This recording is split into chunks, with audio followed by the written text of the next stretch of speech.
Christopher Hitchens, what an opportunity tonight. Whether you come in with a point of view similar to Christopher's or like some of us with an opposing point of view, it does not matter. This man is fascinating. He is the author of 10 books. The most recent one, God is Not Great, How Religion Poisons Everything.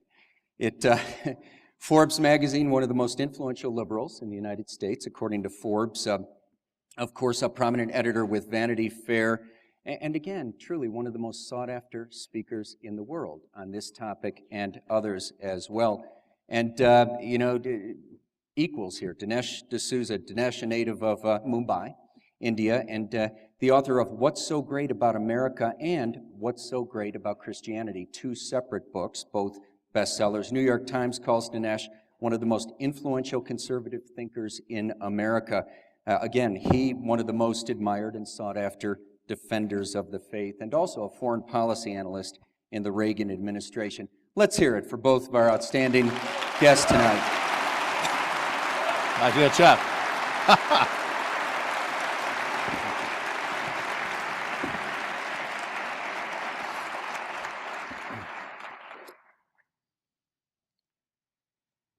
Thank you all very much. I am honored and delighted to be here. This is a great venue, a beautiful venue. Well, my podium's a little narrow, but I guess that's okay since I remembered to wear pants.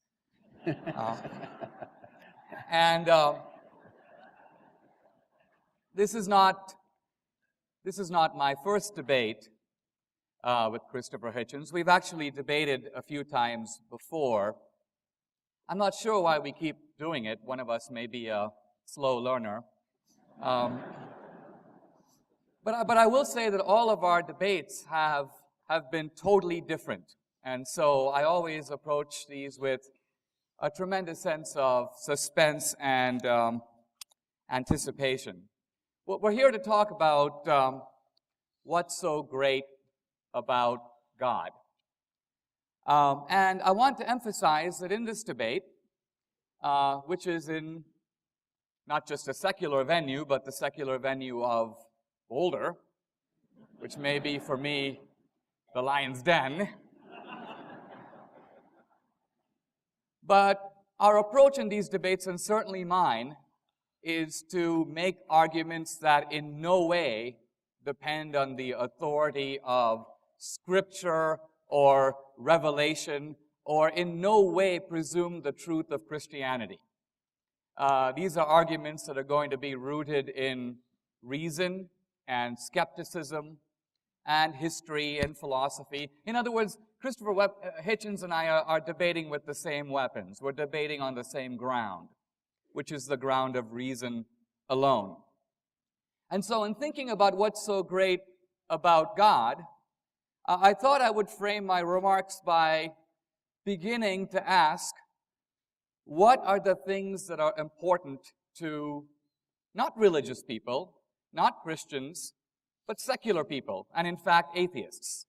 I've been skimming some of the books of some of the new atheists to make a list of some of the values that the new atheists, like Christopher Hitchens, Richard Dawkins, the philosopher Daniel Dennett, the bioethicist Peter Singer, what do they care about? Well, they care about the idea of the individual. They care about science as an independent and autonomous enterprise. They care about the equal dignity of women. They care about the abolition of slavery. They celebrate compassion as a social virtue. I want to argue that it is not merely the idea of God, but very specifically the active work of Christianity that brought these very values, secular values, into the orbit of Western civilization, and in some cases, into the world. Now, I'm hardly being controversial in asserting that Western civilization, our civilization, is built on 2 pillars, Athens and Jerusalem. By Athens, of course, we mean classical reason, And by Jerusalem, I think we mean the combined legacy of Judaism and Christianity. And if you look at a list of what we can for a moment call the atheist virtues, we can ask, is it true that those virtues are ours, shared by believer and non-believer alike, because of this legacy of Athens and Jerusalem? Consider for a moment the virtue of compassion. One can go to ancient Greece and Rome before Christianity and look for that virtue. Aristotle makes a list of the virtues.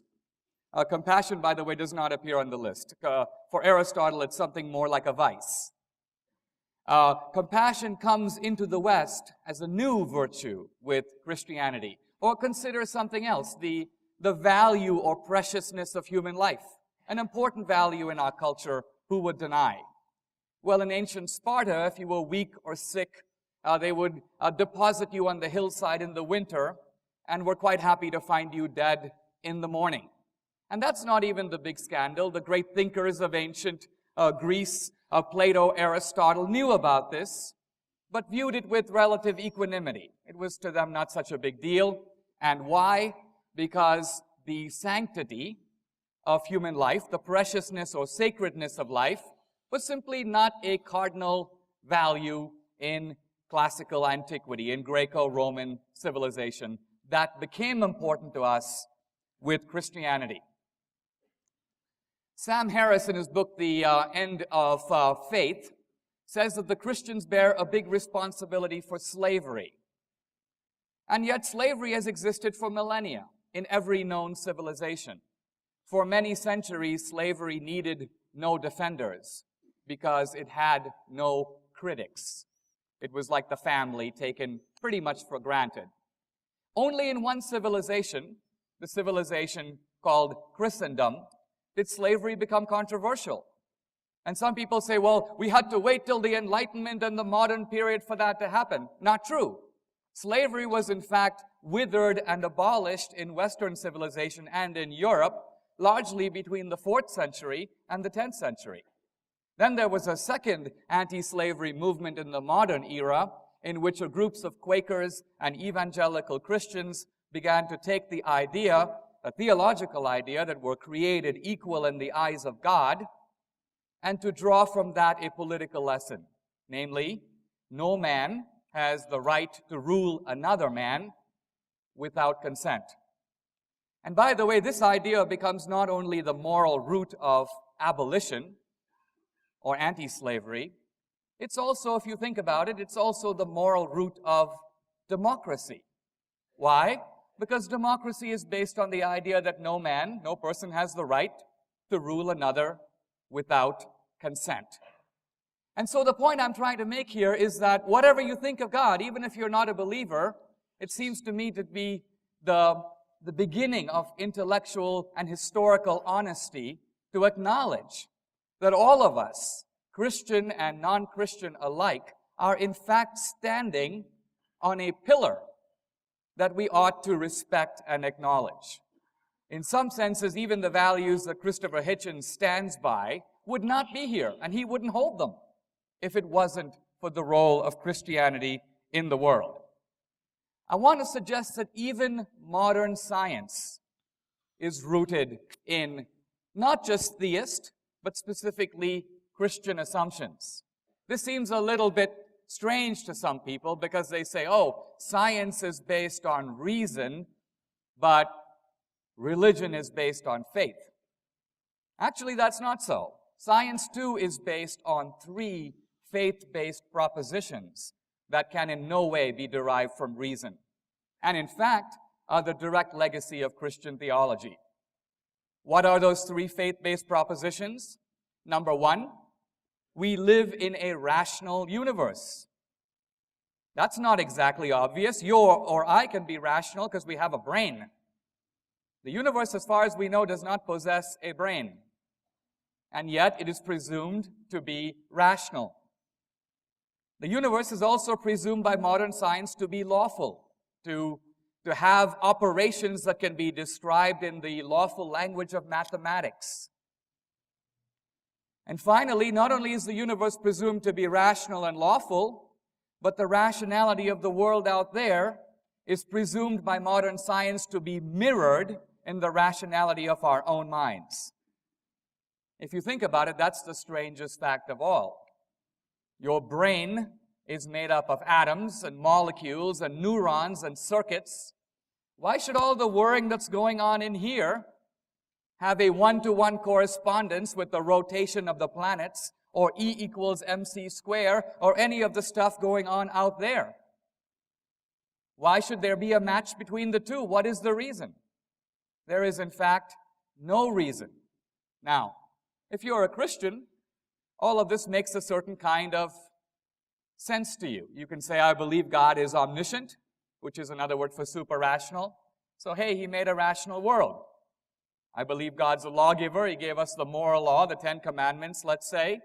So it's not too surprising He gave us the physical law, the laws of nature. And we believe we're created in the image of God, which is to say we have in us a spark of that divine rationality. And therefore it's not entirely mysterious that we're capable of comprehending, of apprehending the world out there.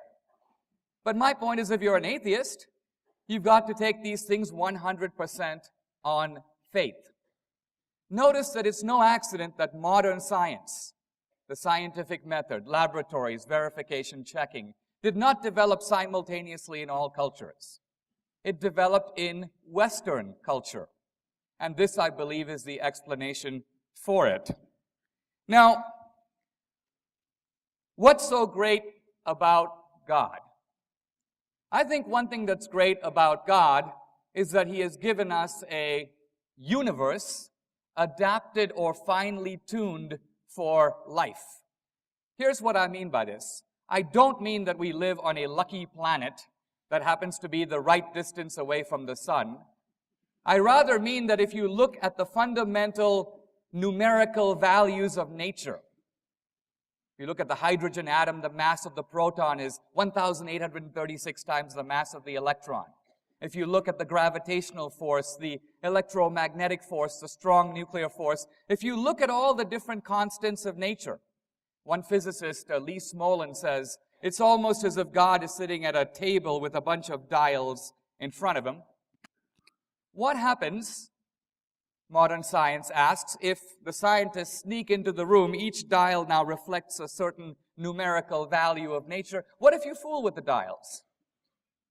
Change them a little bit. This issue, by the way, is discussed by Stephen Hawking in his book, A Brief History of Time.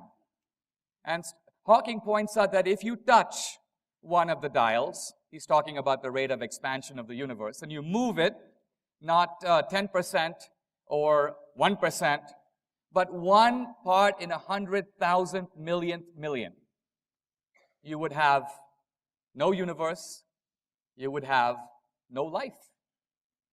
What does this mean?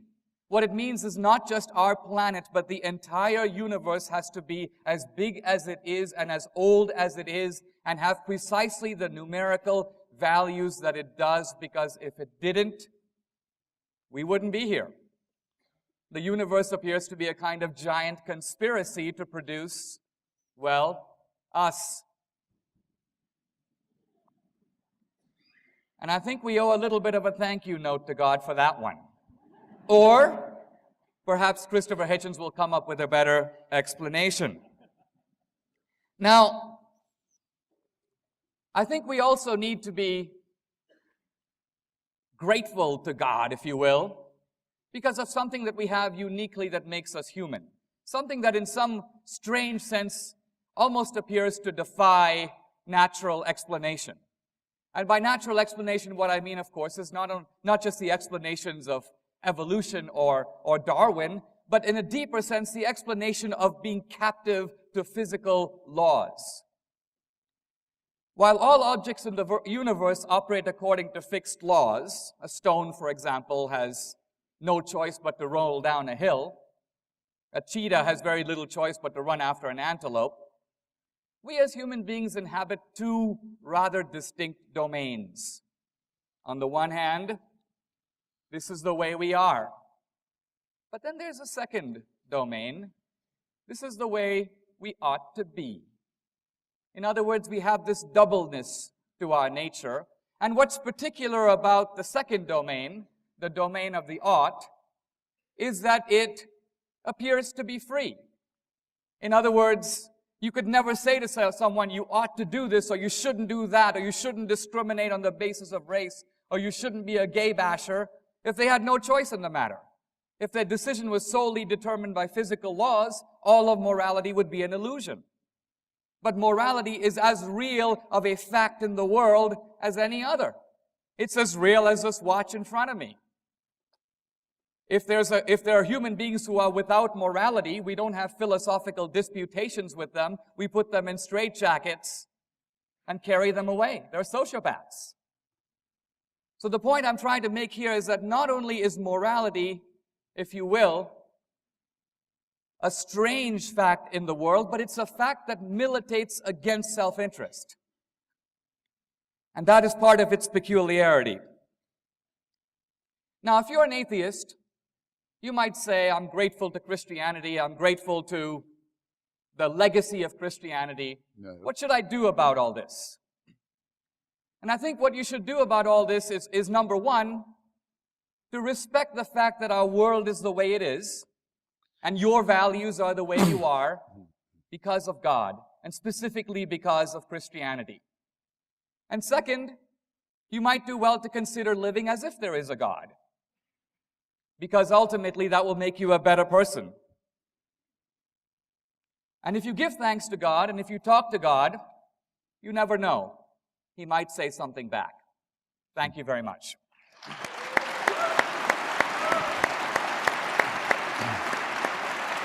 Shall I just do it? Yes, sir.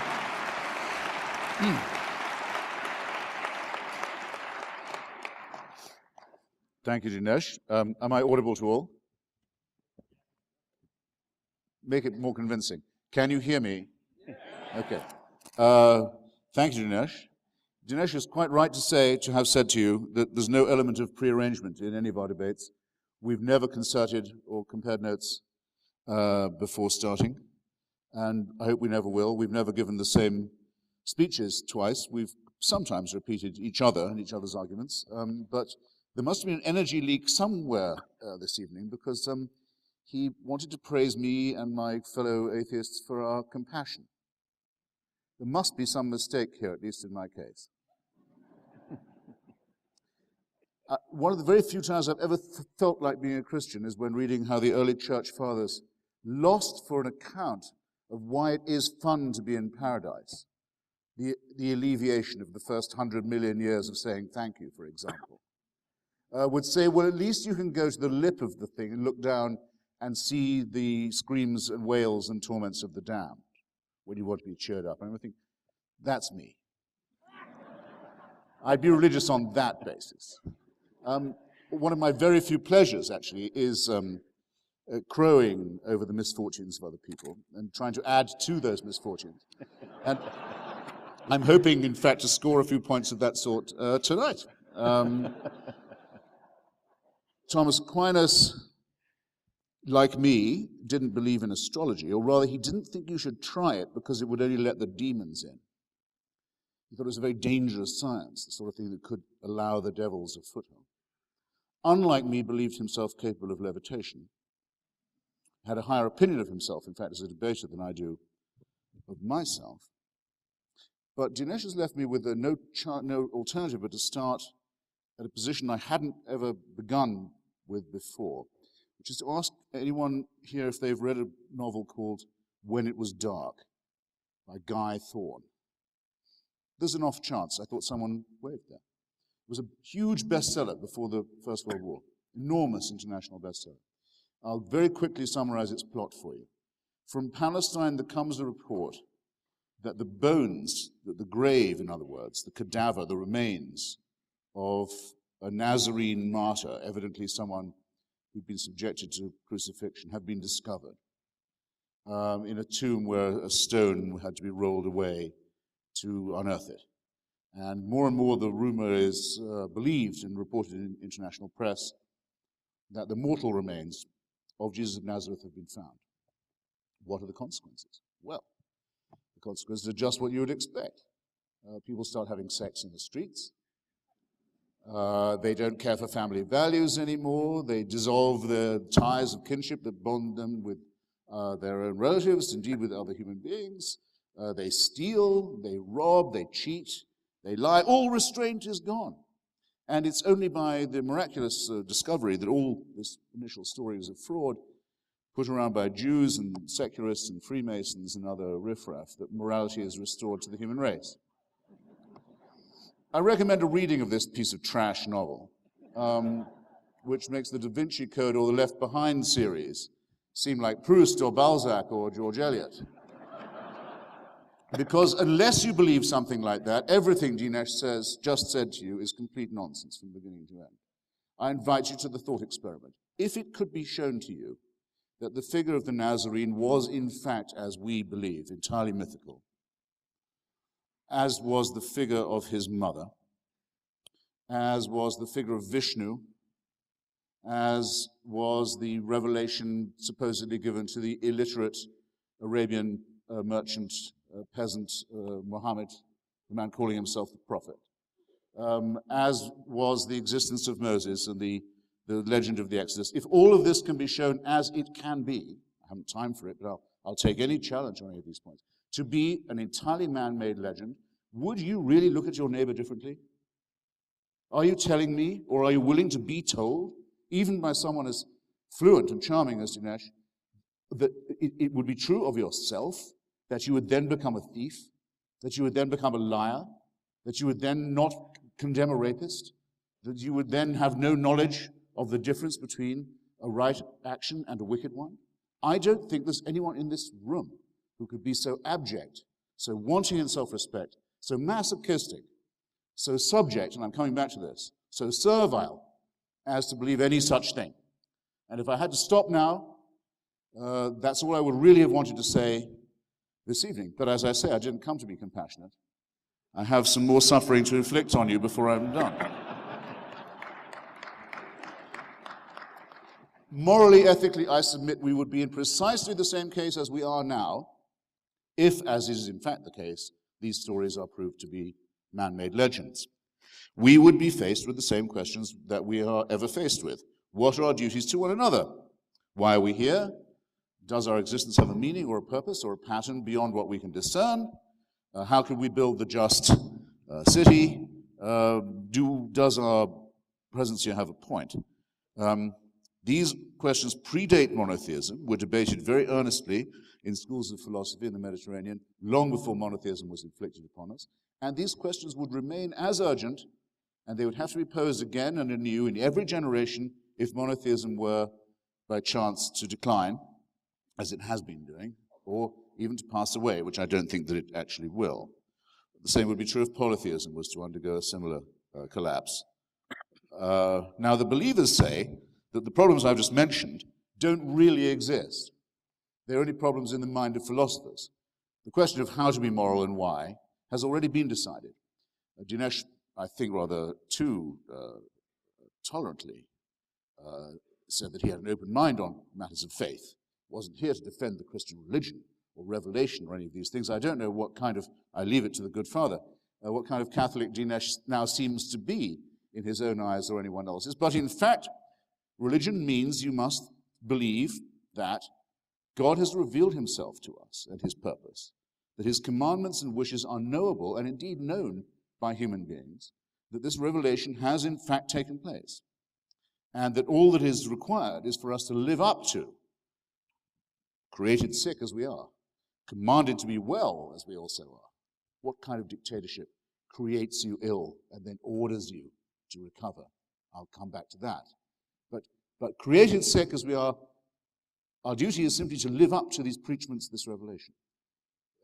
That is what religion means to me. If anyone wants to stand up and say it's not what it means, I'll take the question. I can't wait for it, in fact. And that what we're short only of prayer and faith and good works, and that we can have our sins expiated for us, that there can be vicarious atonement, that our shortcomings can be taken upon someone else whose pain and misery and suffering can redeem us. In other words, that I come to you, madam or sir, and say, not that I will pay your debt because I know you're in trouble. and I have some spare money. Not that I will take your place in prison, which I might, if I really loved you, be willing to do. Not that I would take a risk for you, put my own body in front of yours to prevent suffering from falling upon you or coming upon you as I would with a child of mine. But know that I can take away your sins, that I can make them go away, that vicarious redemption and expiation is possible. In other words, that personal responsibility means nothing, that you can throw your sins onto a scapegoat. And rightly is scapegoating considered by us to be a contemptible term, a contemptible verb. No, it won't do. It won't do morally. It won't do ethically. And there is no reason to suppose that any such moment of vicarious expiation or redemption ever took place. Now, when I said in my subtitle, this is a lousy microphone, isn't it? Or was it only for me? When I said in my subtitle that there's something about religion that poisons everything, I know publishers like controversial subtitles, but I was willing to stand by it. And I knew people would say, everything? I mean, cricket, tantric sex, Chinese food. Yes, I sort of do mean, in a way, everything. For this reason, it attacks us in our deepest integrity, in some of the ways I've just tried to describe. It says we don't ourselves have any innate knowledge of what's good or wicked. We couldn't, on our own responsibility, out of our own self-respect, decide upon an action in this way and decide to defend its integrity. We would need divine permission and maybe even a human sacrifice or two to ram it home. For this to occur, and I go on to say that it makes intelligent people say stupid things, and it makes decent and kindly people do and say very cruel things. And I'll just give a couple of examples. What would you say, Dinesh, was the lifetime now established scientifically of Homo sapiens? Francis Collins, the Christian chairman of the Human Genome Project, thinks it could be 150,000 years. Richard Dawkins thinks it could be as much as 250,000. I don't know, does anyone have I'm excluding those who think it's only 6,000. What if I call it 100,000? Right. All right then. For 100,000 years, Homo sapiens has been on the planet. A fragment of evolutionary time. During that time, people were born, usually dying in the process, or at least a 10 to 20% chance of doing so. If they survive infancy, the odds go up there a lot. They probably have a life expectancy for the first 50, 60, 70,000 years of about 25 to 30 years, usually dying of their teeth. The rending pains of childbirth killing the mothers as well. Famine, disease, fear, terror, earthquakes, where do they come from?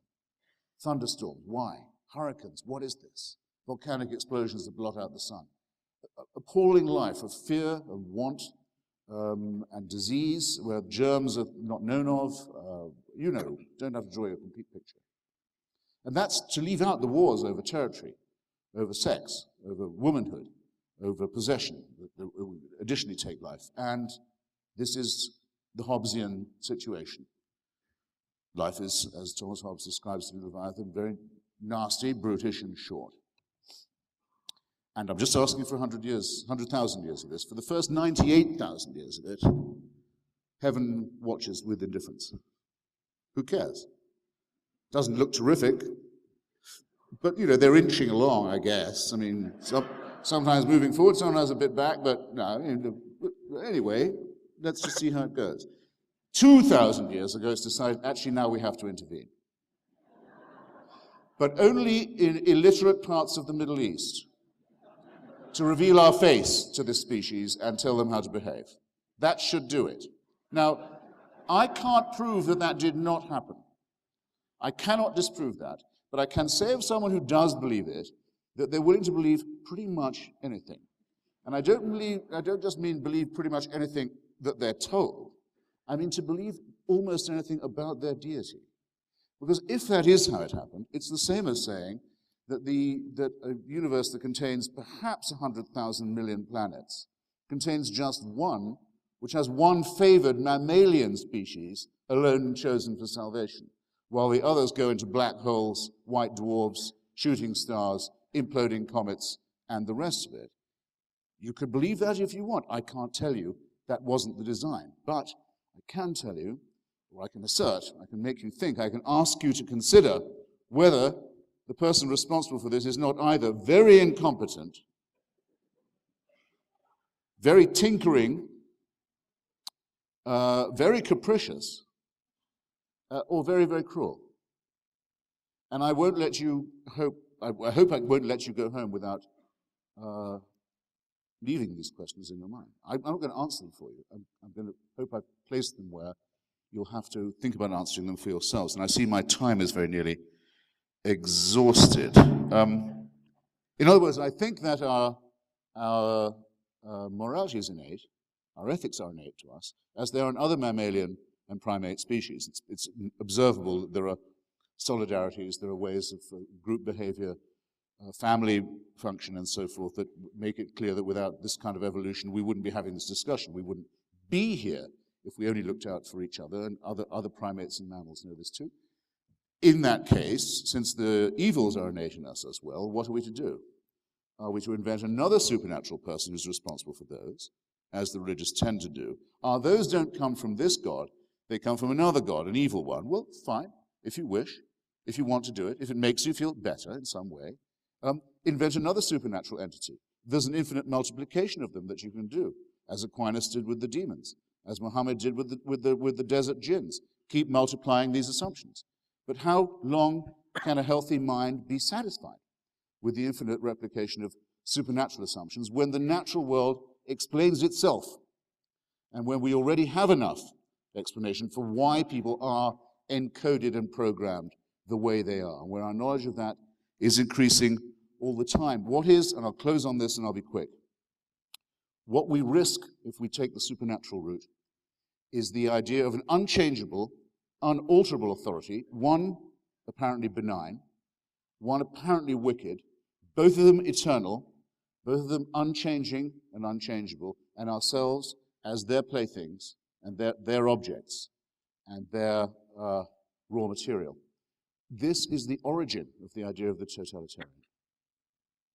This is where the idea of tyranny begins, with the eternal, unchanging, tyrannical authority, where we must try with our poor powers to guess what's wanted of us and to spend our lives on our knees. I say the beginning of emancipation is to repudiate this antique serfdom and all the contemptible and often laughable superstitions that it requires for its maintenance. And the job can be begun tonight, and I invite you to join me in doing so. Thank you.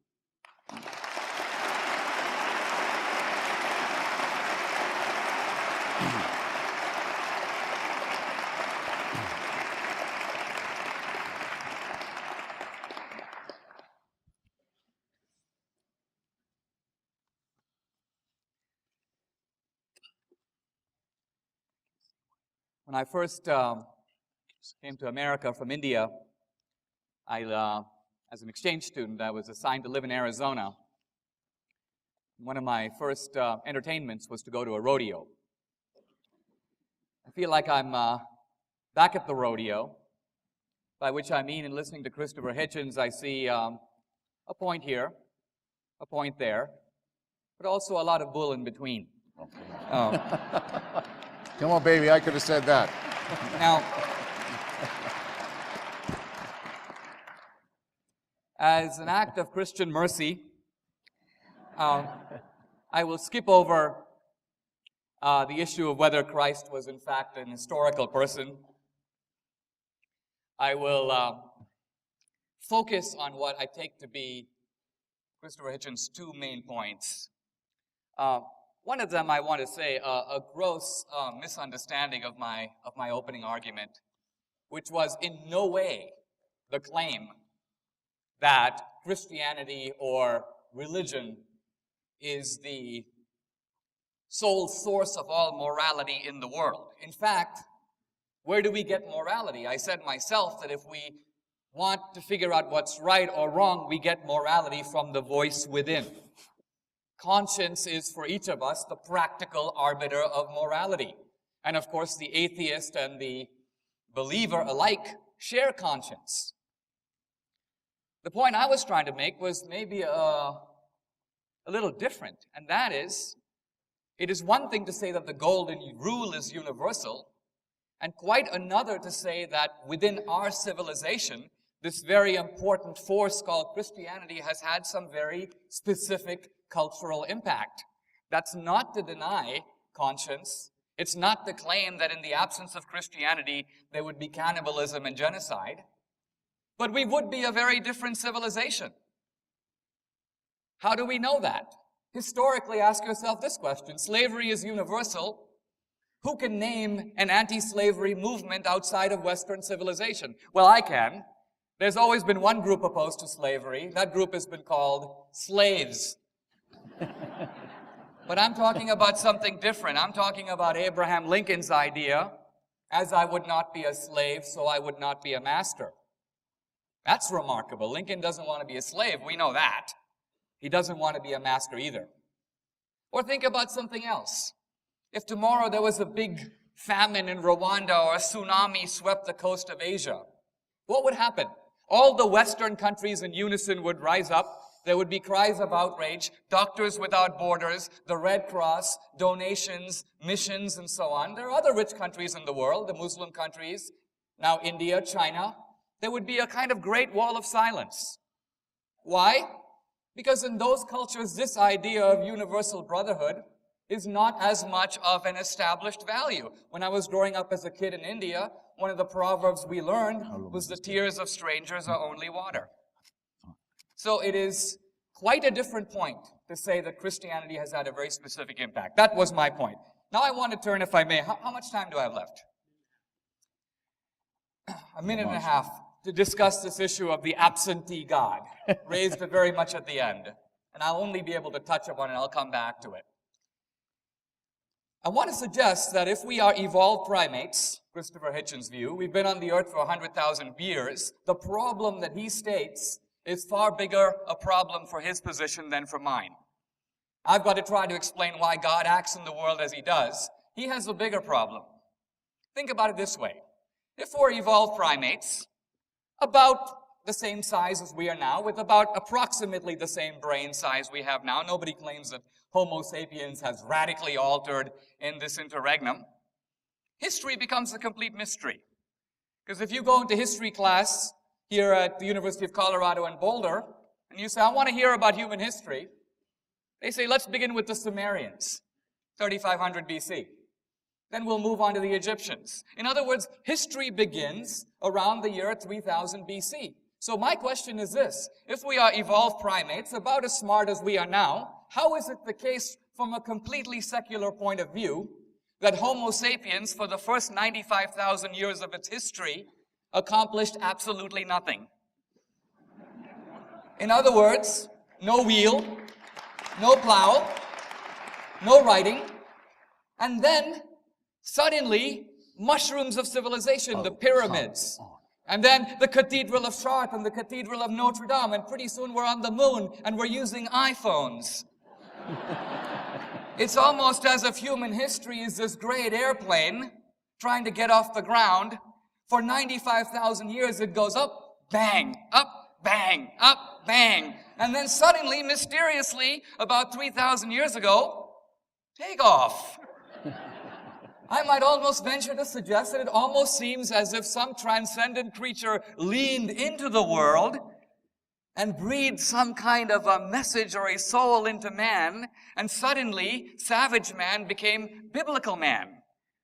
And that seems to give almost a better explanation of this dramatic takeoff of human history than the lame assertion that we've been around for all this time, and only in the last 1% of our life did we start figuring out stuff. And so it seems to me that we should be skeptics. But Christopher Hitchens is a one-way skeptic. He is skeptical of the claims of religion, but applies little skepticism to his own claims. Thank you very much.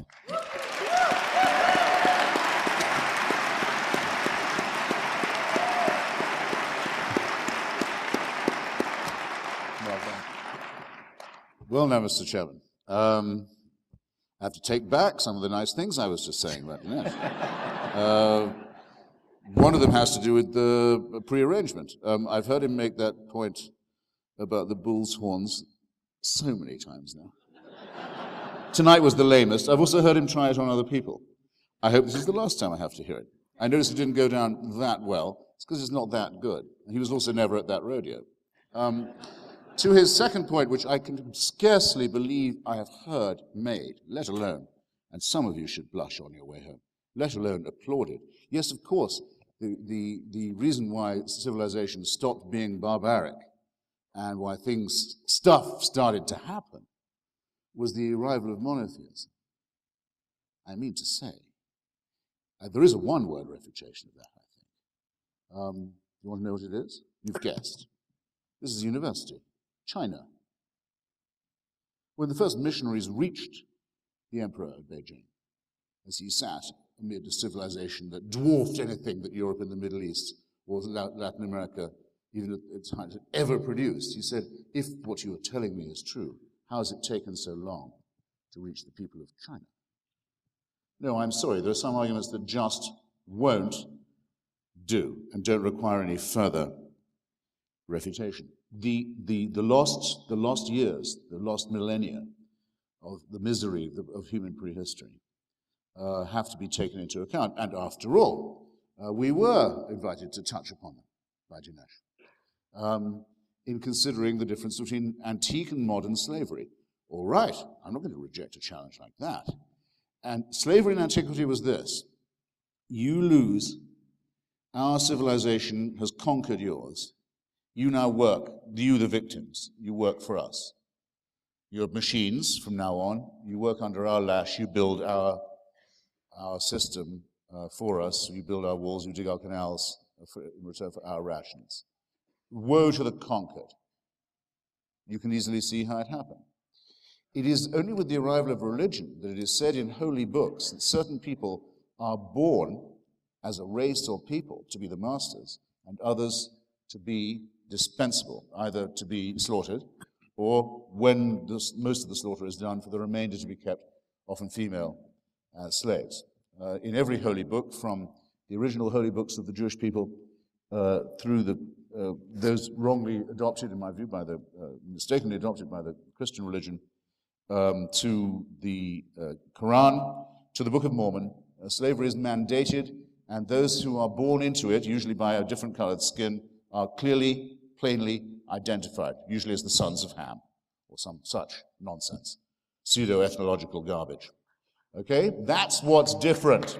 So, in the waning centuries of this foul system, it is true that some Christians, out of conscience, turned against it. Wilberforce is one of the best known. William Lloyd Garrison, who later became a secular humanist, is another very famous case.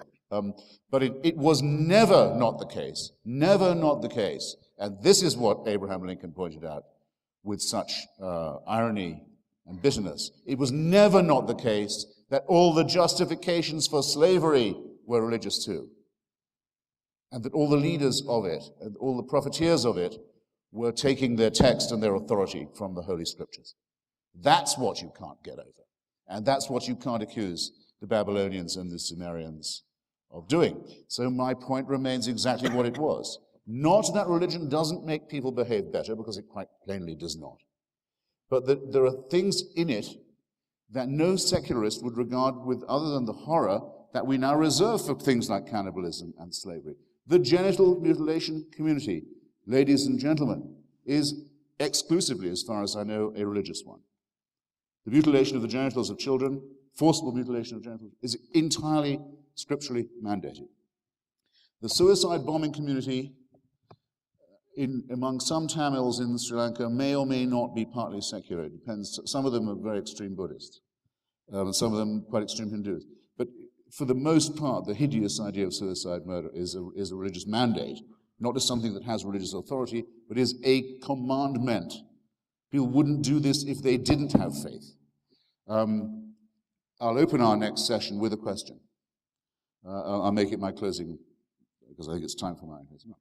And I'll ask it not just to Dinesh, but I'm hoping to leave all my questions in the minds of all present for this evening. There's a baby born tonight in Pakistan. Would you rather, from the point of view of ethics, morality, the advance of human civilization, that this baby adopt my views of secular humanism, or that it become a Wahhabi Muslim baby? Because if you think that religion is good for people, I don't see why you don't say the second. And if you don't say the second, I think you ought to work out why you don't say the second. And if you prefer it over me, see me afterwards. Okay? Thank you.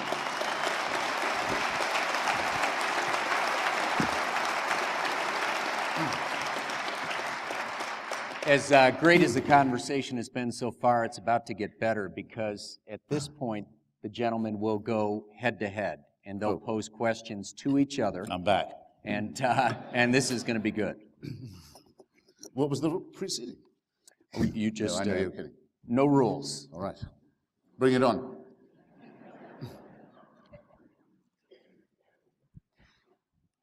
I think I would agree with you if given the choice between the Hitchens philosophy or Wahhabi Islam, I'd have to go with you, Christopher, although by a fairly narrow margin.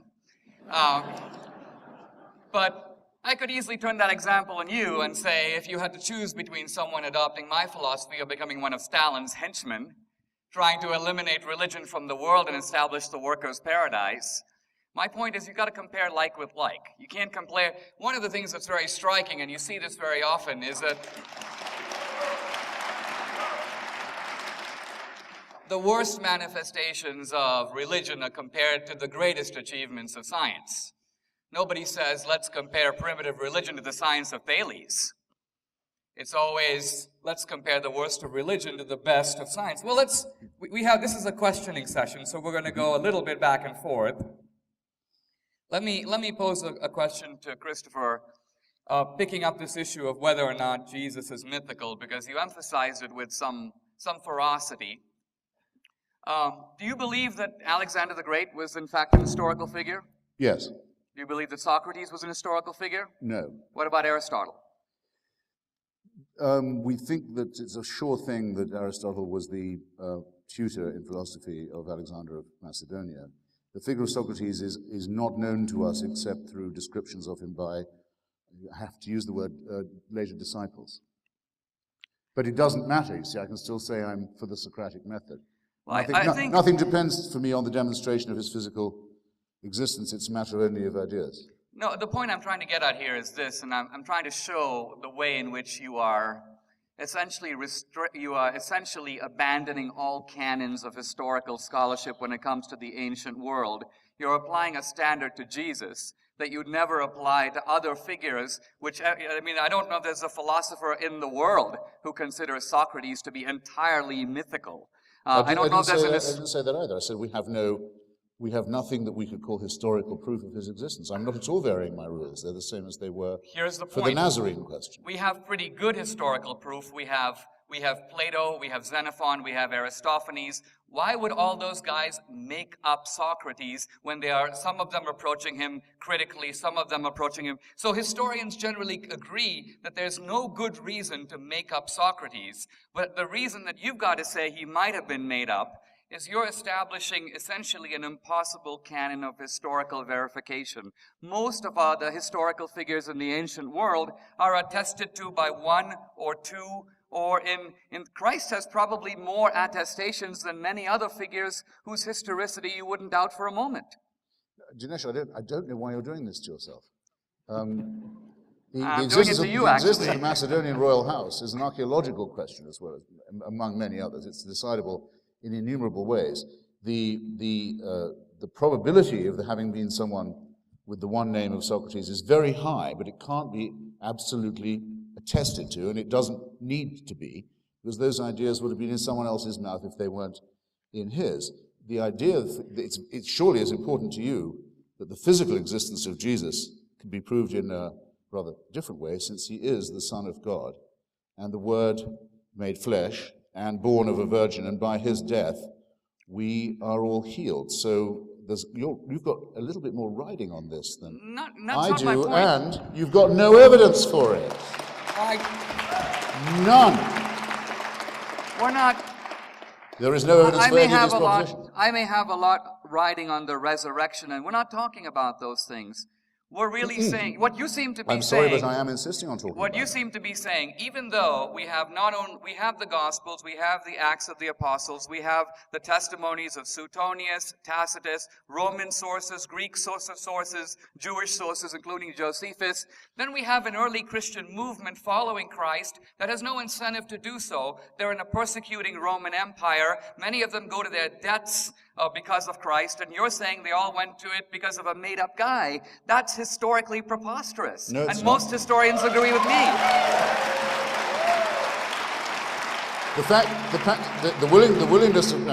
The willingness of people to die for a rumor or a delusion or an illusion is very well attested. There's no element. There's never been, alas for our poorly evolved mammalian primate species, there's never been a period of history, however modern, where that won't happen. Look at how many people are still willing to do this for Joseph Smith, for example. Or for a deluded epileptic called Muhammad, a plagiarist of some of the foregoing. I repeat, if you will accept this for one, will you not accept it for all? Or are you not obliged to accept it for all? Are not all these prophets and revelations equally valid or equally false? My position is at least intelligible. Let's come to your question about... And consistent.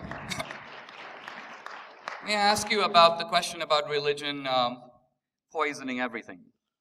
And I want to read a list of a few names. Dante. Did religion poison Dante? Did religion poison Shakespeare? Did religion poison Milton? Did religion poison Bach? Did religion poison Handel? Did religion poison Michelangelo? What about Bernini? What about the guys who did the Gothic cathedrals? Yes or no? Yes to Dante. Made him waste a lot of his talent on descriptions of hell. Very gloating, very poorly written sadistic accounts of what happened to people who he didn't agree with. That was a real waste of his What talent. about Shakespeare? Was he in the same league? Ruined by religion? No, with Shakespeare, well, I'm forced to the belief that if he wasn't himself a secret Catholic, he was probably from a closet Catholic family, and that there's some intriguing evidence in his work of the practice of the ancient Mass and so forth, and that's worth knowing, but it neither adds nor subtracts anything to his talent, and that when someone writes, when in disgrace with fortune in men's eyes, I all alone beweep my outcast state, and trouble deaf heaven with my bootless cries, and look upon myself and curse my fate, wishing me like to one more rich in hope, featured like him with friends possessed. You want to ask two things. One, who is this person of whom Shakespeare is jealous? Who is this man he wishes he was? Who is the man who has so many more talents, more friends than him? And second, he got it right about deaf heaven and troubling it with his bootless cries. He knew what despair was. He knows that the realization that we must begin with is that the heavens are empty and that we have to deal with each other here on earth, and this is the only life we have. Otherwise, we wouldn't need Shakespeare. Christopher, We can have the holy books.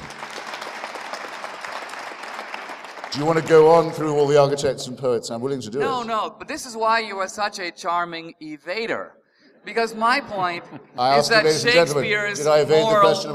Shakespeare's moral universe is inconceivable without Christianity. The strength of it is he gives voice to different views within that universe. You isolate a view from one character, impute it to Shakespeare, and imply that Shakespeare somehow transcends... No, excuse me, the person I was just quoting was Shakespeare. That's one of his sonnets. It's not a character from a play, as you should know. The sonnets are It's him reflecting upon his own condition. Now, my life, I'm willing to admit, my own life, which is mainly devoted to the question of language, is inconceivable without, say, the King James version of the Bible, sometimes not by the Aquinas group, but by others called the Authorized version of the Bible, and by the Cranmer Prayer Book, which falls somewhere on the Protestant Catholic frontier, and other things. I couldn't imagine my life without being able to call upon verses and staves of this or in fact without being visited by them when I didn't even call upon them. But that doesn't mean that my morality comes from that, or that I need the permission of the church by law established in Canterbury to think moral thoughts. My point is that immoral ones if it comes to that.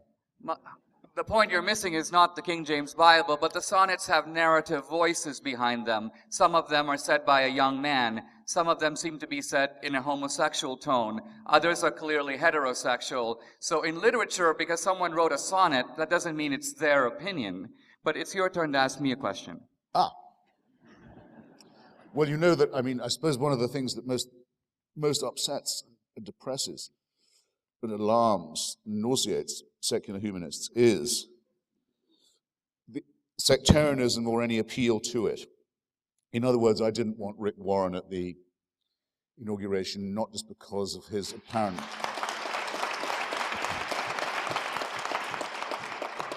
not just because he's a boring fat dunce and so on, but because and not because he's not inclusive enough about gay people, because he doesn't have to be inclusive about that if he doesn't, but because he was openly willing to say to a Jewish woman who asked him in public, could she too go to heaven or come to heaven? No, you can't. Now, I don't see how he can't say that. I'm throat-clearing Dinesh in this way because I want to ask you something, and it's another question I want to lodge in the minds of others present here this evening. To be a Roman Catholic is not to believe that religion is a good idea, right? Or that God is a good thing, or that the Bible contains some true stories. It is to believe those things too, but it is to hold the belief that if you're not a Roman Catholic, you're not going to be saved. Now, so I'm asking you, and we now have a fresh occupant of the Holy See, Mr. Ratzinger, as he'll always be to me, who is increasingly determined to restore the doctrine of ex ecclesia nulla salus, that there is not just the church, but there's one church, one true church. Well, I'm going to ask you anyway, and you must have asked yourself, and I'm going to ask everyone else present for their consideration. Do you think that's true or not? I think it is not true, and I think it is also, not only is it not true, it is actually not the Catholic position, and stand up, that man.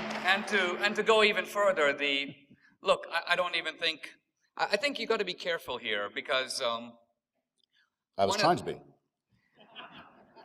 Even from an evangelical point of view, you mentioned Rick Warren, and even if someone takes the Bible for what it says, literally, I'm not a biblical literalist, but even if you were, the Bible says very, very clearly that Jesus is the way, in fact, the only way, to salvation. But there's a second proposition that is often confused with that, and that is everyone in the world, whether they lived before Jesus or whether they lived in other cultures, but if they have not positively accepted Jesus Christ, they are going to hell. There are two groups of people who infer this. One is a certain type of extreme and ignorant fundamentalist, and the second is a certain type of equally ignorant atheist. Both read the Bible the same way, and draw from it conclusions that are actually neither stated in Scripture, nor in fact the position of either the Catholic or the Protestant churches.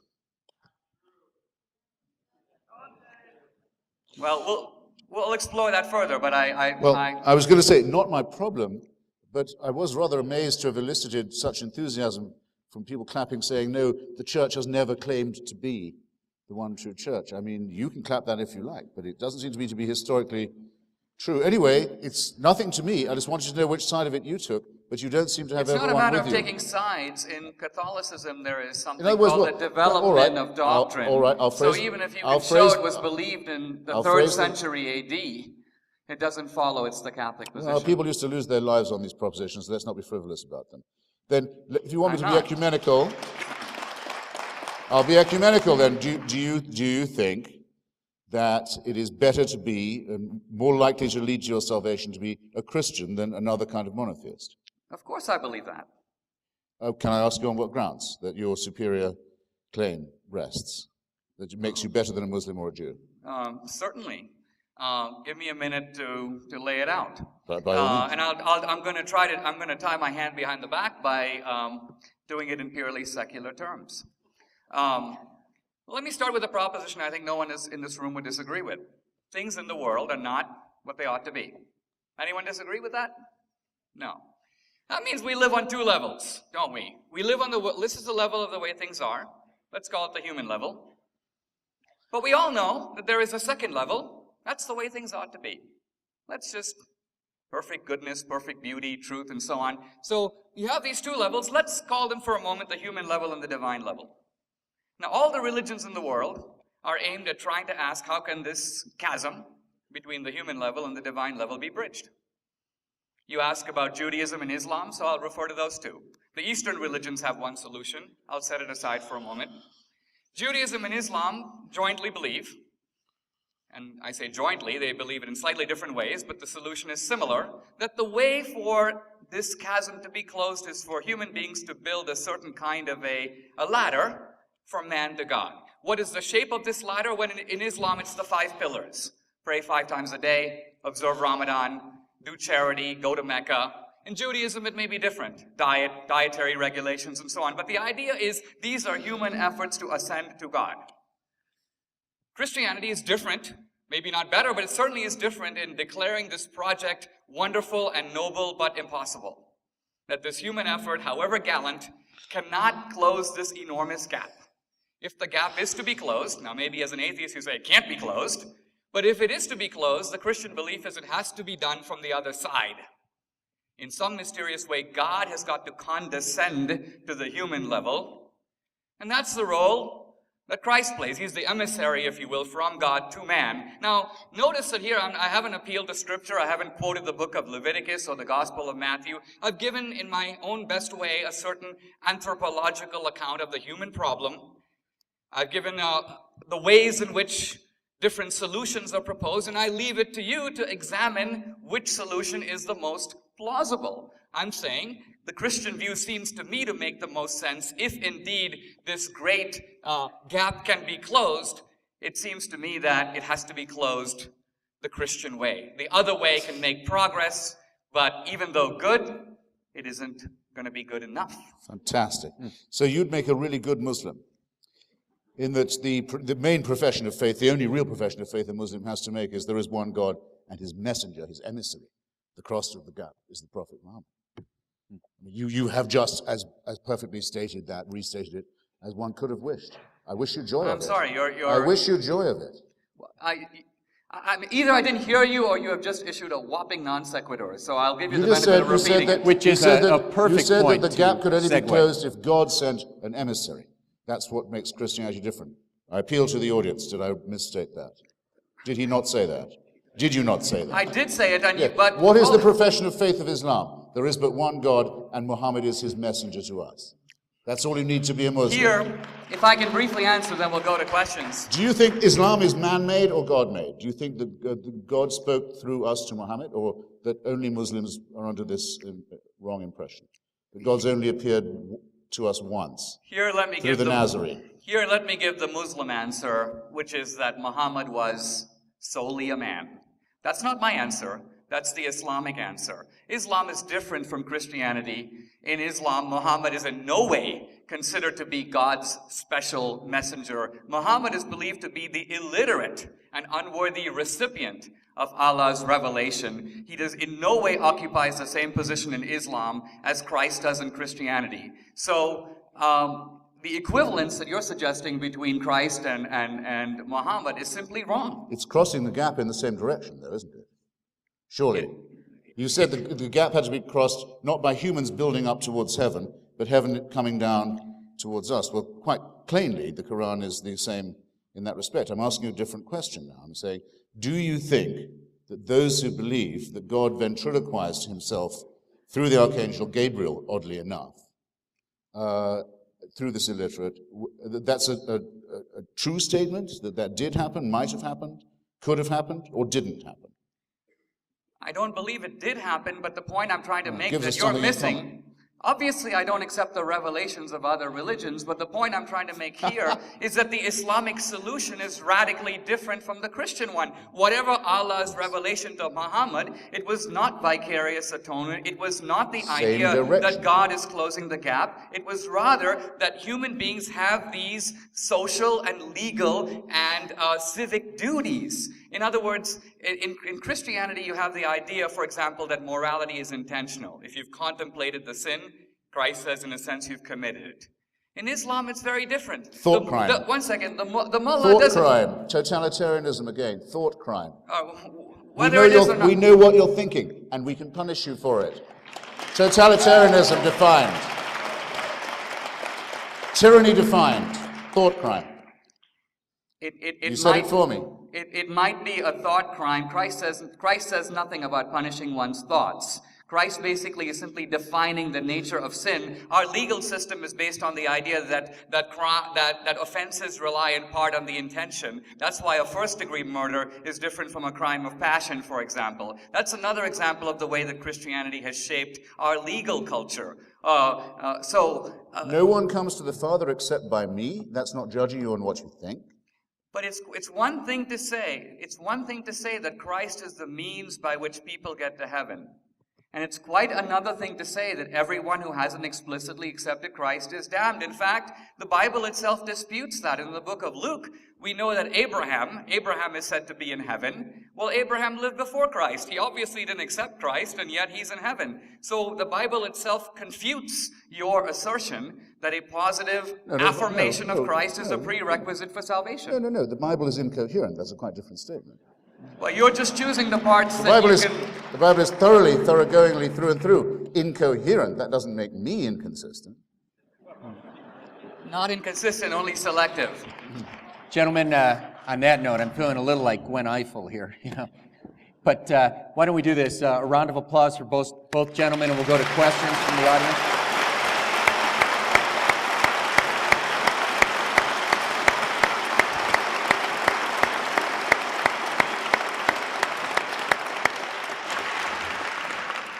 Fantastic. As I mentioned earlier, both gentlemen have given up some of their time, so we'd have more time for questions. We'd ask the questioners to be as focused, precise as you possibly can, and put it in the form of a question, please. Sir? Very nice. Deferring, sir? Thank you, gentlemen, both for your wonderful remarks tonight. My question may be an entirely whole new debate. I'd like to hear both of you respond, but in particular, Mr. Hitchens, I address this question to you if I can't get response from both. Mr. Hitchens, how would you define or delimit what we mean by a person, and what is our innate duty to another person? Well, I think the word individual is a well-chosen word for our description. In other words, you can't boil it down any further. However much you talk about the society, the tribe, the species, and so forth, you're stuck with the fact that it has to be made up of members who are a bit more than atoms. So individual is a person, someone who can't be further subdivided. Hope that will meet your rather bizarre question, I have to say. The second is, how do we know what our duties to one another are? Well, what we know is that without a certain solidarity is my preferred word for it, without an understanding that there's a common interest as well as one's own raging individual demands and needs, which have always been understood at all times to be, in the case of any one person, insatiable. That unless these can be married in some way to a concept of the common good, then the enterprise isn't possible. And if this wasn't true, then of course we couldn't have had a human society, however primitive to begin with. And the same conclusion is observable among other primates who have families, tribes, kinship, and so on, and some other mammals too. There's no reason to suppose that evolution has given us any special privileges in exchange for our recognition of these facts. Thank you. Can we each take a brief? Left unanswered is the issue of how evolved primates develop either individualism or solidarity. I've watched the Nature Channel a few times, and I don't see much of either. So that it seems to me that there's a missing element here, and I think Jefferson, who was, by the way, a man of the Enlightenment, not a particularly devout Christian, nevertheless asked, where do we as individuals get inalienable rights? In other words, where are the obligations, the mutual obligations to each other? Where do those come from? And he could have said any number of things, but he could think of only one. The unalienable rights are ours because we are created, we have a creator. That's where they come from. And I think to this day, we haven't had a better source of rights and of these individual dignities that Christopher Hitchens takes for granted, but makes no effort to ground. Okay, then I'll have to, if you don't mind, because as a minor member of the Jefferson Biographer Club, I'll just have to say what I think about that. It is true that the Declaration speaks of inalienable rights from a creator. But in my opinion, this is a negation of what had been, up till then, the only way right was ever mentioned, which was that there was a divine right of kingship. If you recall, that's what was being overthrown. Had already been overthrown in part in Britain, and was being overthrown in the United States. The claim of the king to have his authority from the creator was false. Now, if that claim is false, and I believe that it is, there is no divine right of kings, you can do one of two things. You can either say, well, if there are rights, then everyone should have them and claim them from the creator, which is a sort of tautology. Or you can say that rights don't come from a creator, that they are innate in us and in our species, and we'll get the ones we fight for and defend. We won't get the ones we don't. And most of the time, we're defending these rights against theocracy. May I be offered just one thought? I think you are right that Jefferson is opposing divine right, but here's the truly profound thing. Rather than deny divine right completely, Jefferson makes a very different move. He transfers divine right from the one to the many. In other words, Jefferson shows by his statement that he agrees with divine right, but the divine right is not conferred on the monarch. It is conferred on the people as a whole. Well, but that's precisely the error I was just identifying. If you can suck one right out of your thumb and call it divine, why can't you say, well then, oysters have the same right, that it comes from their creator? There is no, as you yourself have pointed out, with the rights industry, no real limit to this, especially if you attribute it to the divine. Generally speaking, though, the struggle for rights is a struggle for humans to assert themselves against other humans who want to oppress them in the name of God. Do you mean, sir, that we do not have Well, it's me again, the questioner. Yes, sir. Do you mean then... You suddenly seemed a little, what shall I say? Omniscient? It just came from somewhere else. Gave me a nasty turn. Yes, please, go ahead. Do you mean then that we do not have any innate rights towards each other other than what we assert by force? Did I hear you right? Or did I hear you wrong? I tend to agree with those who've said that the concept of right, of recht, is a human creation, that it's an arbitrary creation, yes. And that we'd be better to say that we get the ones we fight for, that we don't get the ones we don't, and that our duties and solidarities with each other are mandated by evolution and are not in any sense predicated on anything supernatural. Thank you. Sir? My question's looking a little bit more forward. You mentioned earlier, imagine if Jesus Christ had been proven to no longer be God or God's Son. Imagine, if you will, a future where science is accepted as a total dogma of thought and reason is the ultimate arbiter. In that world, would humanity not find its own ways to tribalize again and have its own strife? There's a TV show, South Park has a funny episode about this, where they actually say, in the future, they fight over science as opposed to fighting over God. And for you, Mr. D'Souza, in the same way, in a world without God, is it really so unimaginable? I mean, is there a possible way? Could you imagine a future without it in the sense of humanity still being humans? And I'd also be remiss to say, in the great tradition of these debates, is it possible that you gentlemen might be able to go to a pub after this and continue over beers? I'd be happy to buy.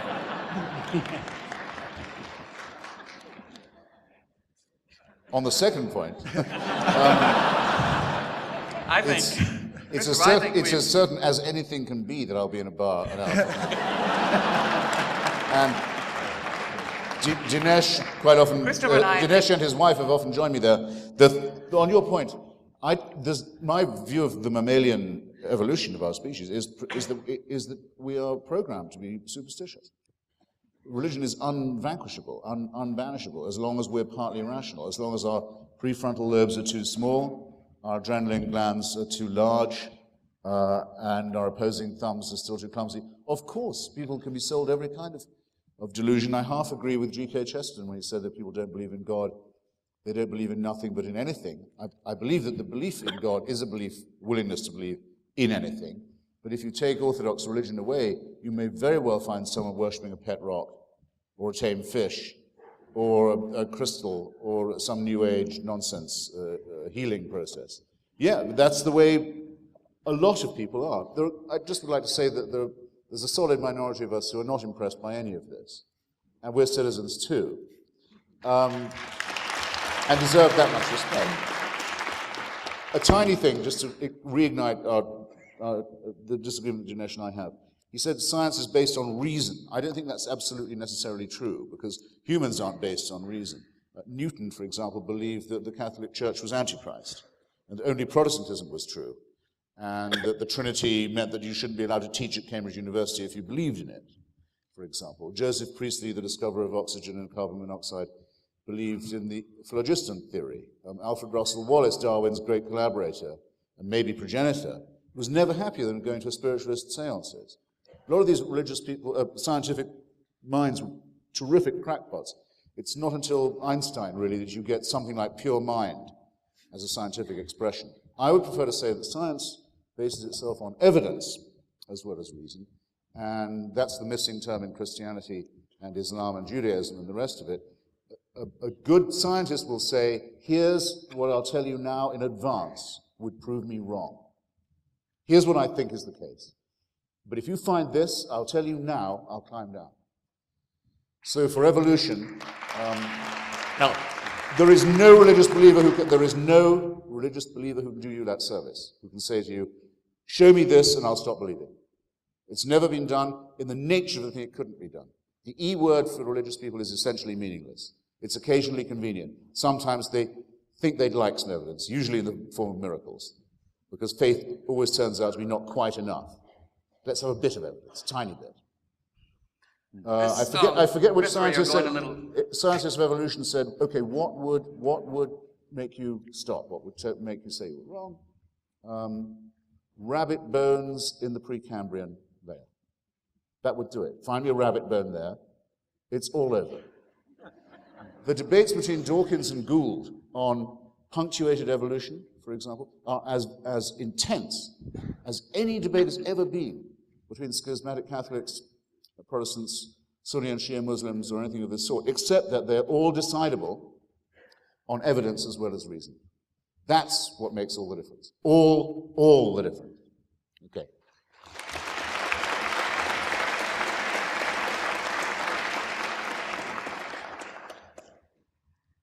Here's the problem with that statement.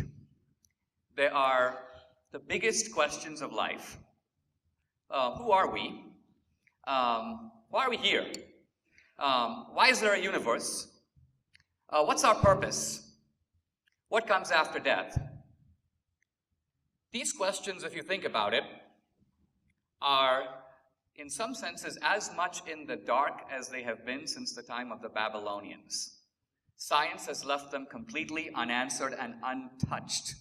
This is why the philosopher Wittgenstein said that even if all possible scientific questions have been answered, the main problems in life remain. So what do we do with issues that are of vital importance to us, but not susceptible to the kind of empirical evidence that Christopher Hitchens demands? For example, how do we know if there's life after death? We don't. None of us have met a dead guy. What possible empirical test could we devise? That's not what you say. One second. That's not what you say. Let me finish. You've been going on a bit, so let me have my turn. All right. If you'll agree that dead people don't come back, I'll hold it right there. I didn't think that was your view. The point I'm trying to make is this. It's all I could hope for. No possible empirical test can resolve the question of whether there's an afterlife. So In the absence of evidence, I believe that there is an afterlife on faith. In the absence of evidence, Christopher Hitchens does not believe that there's an afterlife. The difference between us is not that he knows and I don't, or I know and he doesn't. He is laboring under the delusion that his position is based on reason and my position is based on faith, when the truth of it is neither of us know, both of us are guessing, both our positions are based on faith, and he would do well to have the honesty to admit that.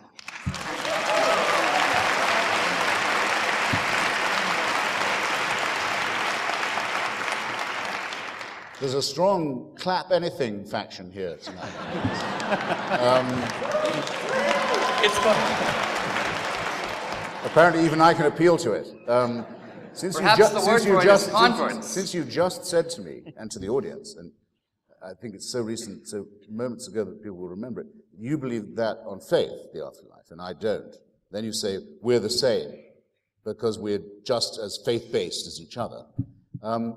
That's what got the applause. I would just like to say that I think that that's an unholdable, untenable position. If I say that, given that there's absolutely no evidence, which you also rather too willingly conceded, that you're ever likely again to see a dead person or be reunited with one, that I decide that on that basis, that absolutely no exceptions basis, I doubt an exception will be made in my own case, I don't think my position is faith-based at all. I think it is somewhat evidence-derived, if I would say that only for myself. Gentlemen, clap all you like. Let's try to get in as many questions as we can. We'd ask that the next round of questions come from students in particular. We'll try to get everybody in. The woman in the red. My question was just in regards to a couple of the points that you made, Mr. Hitchens. In light of the first point that if certain historical figures weren't to exist, Jesus and Muhammad, and that would lead us, to a belief in atheism, most likely, You mentioned that we wouldn't necessarily become thieves or murderers if those historical figures didn't exist. I'm curious that, if a lack of belief in God were not to convince me to become a thief or a murderer, isn't it also true that, people commit abuses, such as the religious mandates you mentioned, such as circumcision, etc., in the name of Christianity every day? Doesn't that not necessarily change the objective meaning of the cross? And if it does, isn't atheism responsible for thievery and murder? Even the clap anything faction had a slight false start there, I think. They knew what you wanted of me, but I don't. How would this change the meaning of the cross? I throw myself on your mercy. I don't understand the grammar of your question. My basic point is that if, under your understanding of atheism is not responsible for thievery and murders that, result from lack of belief in God, then isn't it also true that people who commit abuses in the name of the cross, in the name of Christianity, those abuses don't change the objective meaning of the cross or the heart of Christianity? It depends what authority they think they're obeying. I mean, if the Pope says you must go on crusade, and this is a war for God, and you will be rewarded in paradise if you undertake it. If you believe what the Pope says, I think it's not inconsistent with being a Christian, as I understand it. You are, to me, responsible for all the crimes you thereupon commit. I'm not going to claim more for atheism than it will bear. I mean, you can be an atheist, and you can be a psychopath. You can be an atheist and be a sadist. You can be an atheist and be a fascist. It's actually quite uncommon, the latter. Most fascists actually were Catholics, but you can be an atheist and be a Stalinist. In fact, it's almost mandatory the other way around. All it says is you don't believe in God. Now, some people think there shouldn't be a special word for it. I don't believe in the tooth fairy either, or in Santa Claus. I don't have a special word for saying I don't believe that. But wasn't your... There doesn't need to be a special ontological category. But Dinesh is right, and we've actually both stated this in different ways. The original arguments, what is the good, what is the bad, what are our duties to each other, is there a point to our existence? The questions of philosophy. Religion is fossilized philosophy, in my view, but it is still philosophy, with most of the questions left out or claimed to be answered, must be asked. Question from the back, please. May I take a quick shot at it? Hold on, please. All right. Dinesh. See, I think, Christopher, I must say, I think you are in this debate not rising to the seriousness of the issue. When you say religion is the same as the tooth fairy, look, I didn't say that. you said I should no more credit it empirically than I would credit the tooth fairy. Sorry, I said I don't have a special word for saying I don't believe in the tooth fairy. I do have a special word, which I own to, for saying why I'm an atheist, or I don't believe in religion. The point I'm trying to get is this. If one makes a list of the greatest scientists of all time, a list that would surely include Copernicus, Galileo, Kepler, Boyle, Leibniz, Pascal, Faraday, Newton, you would find that the vast majority of them believe in God. If you made a list of the greatest philosophers of all time, a list that would surely include Plato, Augustine, Boethius, Aquinas, Descartes, Locke, Berkeley, Kant, Kierkegaard, Hegel, they believed in God. So for you now, writer for Vanity Fair, to say all of this is an illusion and dismiss it without taking it seriously seems to me intellectually a little bit shameful, don't you think so? Well then, I just said, first, I'm beginning to narrow down the HQ of this faction. I mean, do you know more science? I took particular care to say that I don't have a way, in a word, of saying why I don't believe in tooth fairies or any other kind of fairies or anything of the supernatural. But with religion, I say that it's like engaging with philosophy, except philosophy frozen by dogma. Thus, all the original arguments we have are to do with whether or not there's been a supernatural intervention in these questions or not. I also took particular care to say, before you did, that a great number of scientists were subject to one form or another of religious belief. In the case of the greatest one you instanced, Sir Isaac Newton, one who thought that your church was the work of the devil, for example. Your problem, not mine. I don't read Newton for his theological opinions. Newton thought that if you could find the true measurements of the temples in ancient Rimmon and so forth, you'd know more than you could if you'd measured the gravitational field. I don't agree with him. He wouldn't be remembered if that's what he was remembered for. Or he'd be remembered as a crackpot. Same with Alfred Russel Wallace being a spiritualist. However, yes, you're right. I'd give a page of Spinoza for any of those people when it comes, or of David Hume, for any of those people when it comes to reasoning whether or not we are objects of supernatural guidance and divine intervention. You give a page of Spinoza for Plato, Locke, and Kant combined. I maintain that we are not, and that it's a good thing that we are not, because if we were, we would be living under a celestial dictatorship from which there would be no appeal. That would mean our lives were essentially servile. Now, is that plain? Not do you agree, but is it at least plain what I say and how I say it? Let's go to our friend in the mezzanine. Okay, my question is to both of the speakers. Does religion provide a survival advantage? And either one. And if you do think it provides a survival advantage, that implies it's purely a construct of the human mind. And I mean, I think you can argue both sides, and it might lead you to a problem. Well, I do think that religion provides a survival advantage, but it in no way follows that religion is untrue. I think that reason provides a survival advantage. We develop large brains, for example, to elude woolly mammoths and so on, or at least the challenges of nature. And yet that doesn't mean reason is untrustworthy, as a means of doing logic or trying to understand planetary rotations and so on. So religion could be both a source of solidarity, which it clearly is. Look, the vast majority of people from the beginning of history in all cultures have been religious. So from a Darwinian point of view, you have to concede that religion has a powerful survival advantage. Now earlier, a young lady asked a question that was treated as silly when she was talking about lying and stealing, but I think the deeper import of that question is this. Religion is ultimately a reason for hope in the idea of cosmic justice. And what I mean by that is that life is very unfair. We believe in justice, and we say what goes around comes around and stuff like that, but we know it's not true, right? Many times the bad guy ends up on top, and many times the good guy comes to grief. So all the religions of the world are in some senses asserting that that may be the terrestrial word on things, but it's not the final word. I mean, look at Hinduism. If you are a lousy guy in this life, hey, we're going to be seeing you as a cockroach in the next life. Cosmic justice.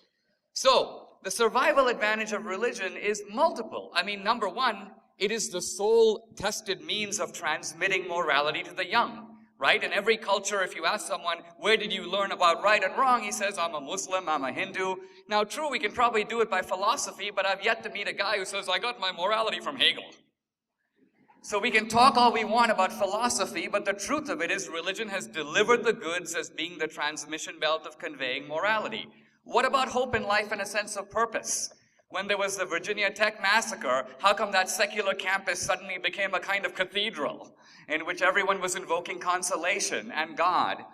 In other words, my point is religion, by giving a sense of purpose and meaning to life, by ultimately answering the large questions that science has proved radically incapable of even entertaining. I mean, science doesn't even ask why there is a universe, and only purports to describe how we got a universe. So science is answering, in this case, a very different question than the one posed by religion. So if you imagine two tribes, a secular tribe that basically says we're descended from the amoebas, we've come from nowhere, we're going nowhere, morality is stuff we make up as we go along, and another group of people who believe we're the special creation of God, history has a purpose, your life has a purpose, that even if no one else loves you, there's a God who loves you, and that there is an eternal life to reward the just, which of those two camps is more likely to survive and prosper?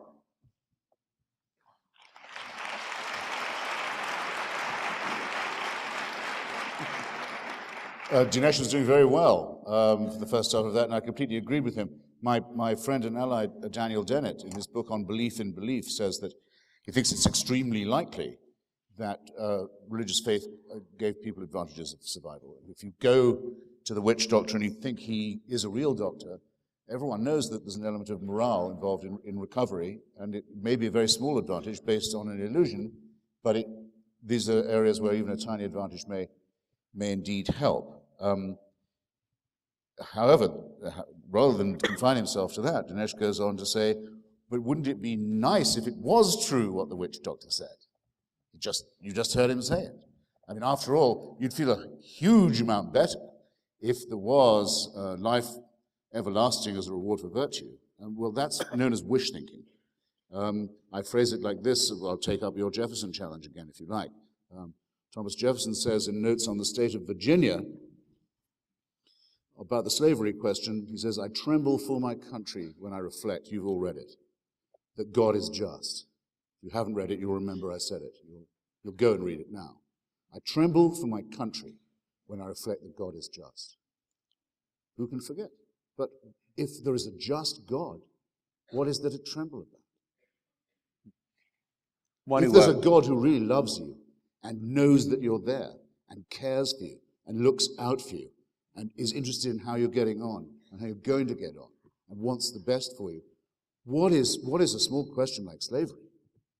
All your feelings of responsibility and care about that are dissolved. You're bathed in the refulgence of an absolutely wonderful thing. Well, the only price of it would be, unfortunately, because nothing comes without a price, you'd have to submit to a celestial dictatorship. But hey, what's that in return for a ton of love? Well, I'll answer your question very briefly. Why was Jefferson trembling? Well, Jefferson was a slave owner. He owned about 200 slaves. And he never freed any of them before his death. He understood, he didn't have to be told, the tremendous innate power of human selfishness. You don't need theology to explain the slave owner. Slavery is rooted in human selfishness. Jefferson knew that and how powerful that was. He trembled that that instinct, so rooted and so powerful, would prevail over what Lincoln would later call the better angels of our nature. So he trembled because man, although he knows better, is inclined to pick ultimately, in the short term, the more profitable, the more convenient choice, but ultimately the terrible choice. Gentlemen, we only have about 10 minutes before Father Kevin comes back up and declares the winner. So why don't we try to get as many students as we can. Okay, Sir, very quick. Jefferson did free the ones who he'd fathered, and he did free their mother. He freed the ones who looked like him. in the mezzanine. I'm going to ask this question, Run, because I'm from CSU. This is for Hitchens. You said it is not unusual for people to die for a myth in reference to the Muslims and the Christians. However, don't historians generally agree that all the 12 disciples were martyred and killed, 11 of them? And wouldn't it be much more strange for first-generation Christians to be tortured when they know it's a lie?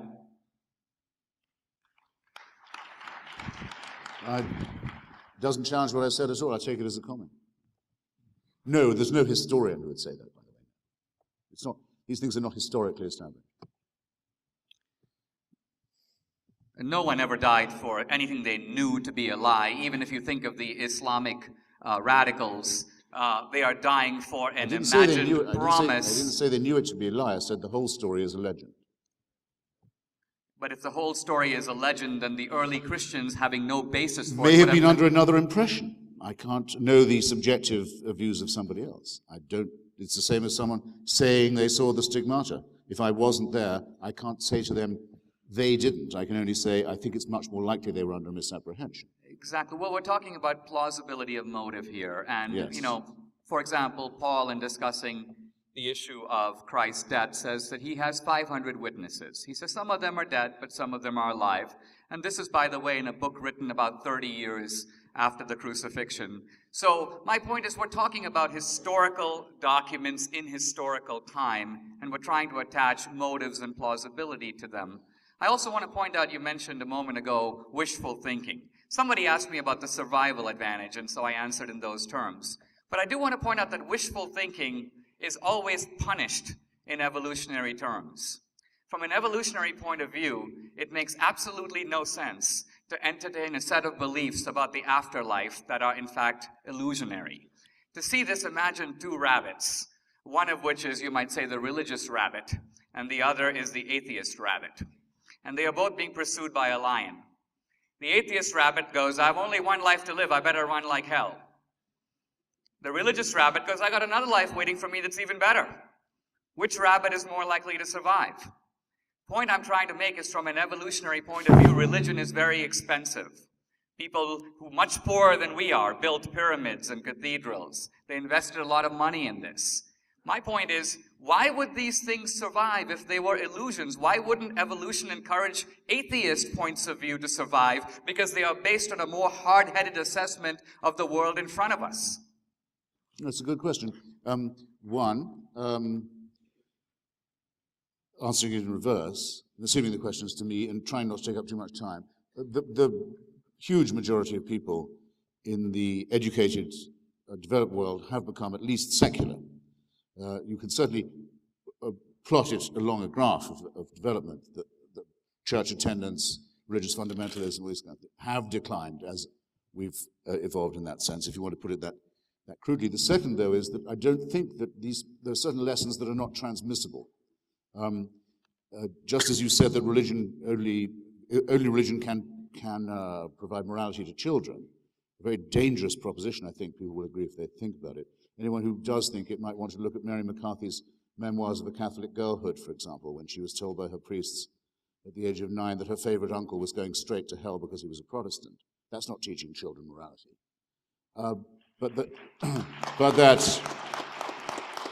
And morality is teachable to children, I can tell you. I've seen it done. I won't say I've done it myself, but I've seen it done without recourse to the supernatural. But that certain lessons have to be learned by each generation, each time. Every generation has superstitions to combat.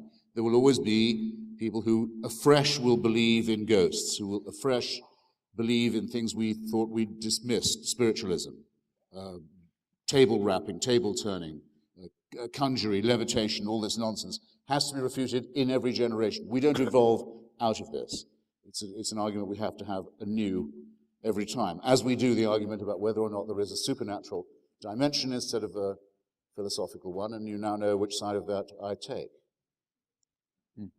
To everybody in line, we know you've given your questions a lot of thought. It takes real courage to get up there, but we're just flat out of time. I apologize. Blame me, You know but we what? wanted to give... Maybe take one more. Well, I was It'll just give going us to a say... chance to wrap up. Well, I was just going to say, wanted to give you each a chance to wrap up. I'd rather have a question, I really would. Because Okay. we both, I think, would have to be acquitted, no, couldn't be acquitted of having given rather long answers. Which is great. And gentlemen in the front, if you'd be kind enough, and we're grateful for it, to defer to student, appears to be an underclassman. I may be wrong. Thank you for your indulgence on that. Sir, you'll be the last question. All right, I'm a student from CU. My question is from Mr. Hitchens. If we use the scientific method to test the power of prayer, and there was enough evidence for the scientific community to create a theory about it, would you consider the existence of God? Well, there are two answers to that question. One is that this has actually been minutely studied, and you can read the findings, the study of intercessory prayer, that's to say, prayer that is designed to affect an outcome. In other words, to make someone in hospital get better. And it's been found, I used to think that they would find there was no effect of it at all,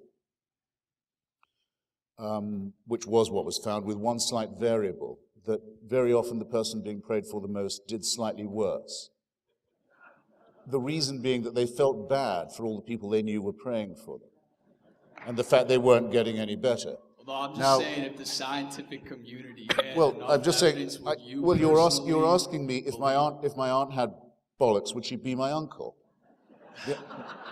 My answer to the question is, if she did grow testicles, I think she still wouldn't be my uncle. The British royal family, I was raised an Anglican, as you may possibly guess. The British royal family has prayers mandated for it to be said.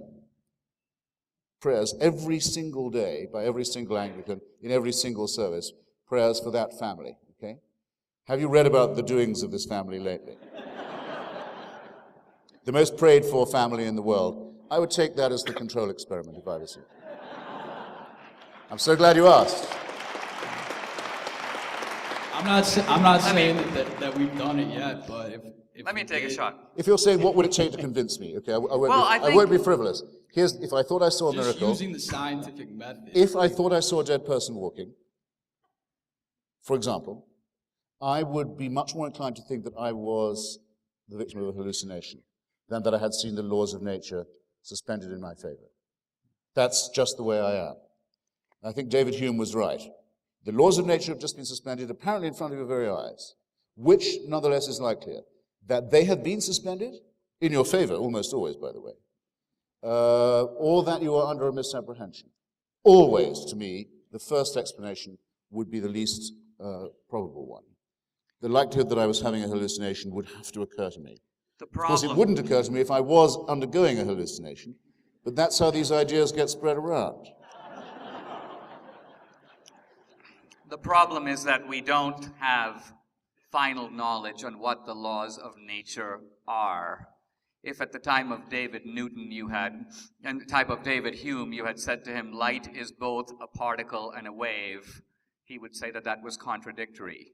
If you had described to him even the most elementary operations of computers or quantum mechanics, he would have dismissed them as ridiculous. That's not because these are contradictions of the laws of nature. They are, in fact, the laws of nature unknown to David Hume. The question that you asked, I think, is very powerful because you weren't claiming an empirical proposition. You were really asking Hitchens a different question. Is your mind open to being changed? If evidence shows one thing, are you willing to change your mind? To which his answer was a resounding no. No. He started at the other end. He said, suppose the scientific proof occurs. And I had to say what I thought the probabilities of that were, and I hope with sufficient... How many tests have there been done? Now, wait a minute, you've got one more chance to put those paws together. Are you going to take it or not? The hardcore. No, I didn't say Let's anything. take a final question if I we did can. say how my mind works, not how it would be changed. I would still say, faced with a supposed miracle, it's much more likely that I'm under a misapprehension. Now, it is an absolute slander to say of David Hume that confronted with evolution of scientific method, based on what little he had known of it, projecting it exponentially or in any other way, that he would have said, no, that can't be right because I don't know about it. That is totally to misunderstand the way that Hume thought and wrote. utterly to misunderstand the whole proposition of skepticism. The gentleman have asked to finish with the question. Sir, would you be willing to defer to the student behind you? Sure. Thank you very much. Really appreciate it. I know you've waited a long time. I am a student. Pardon me? I am a student. Let her rip.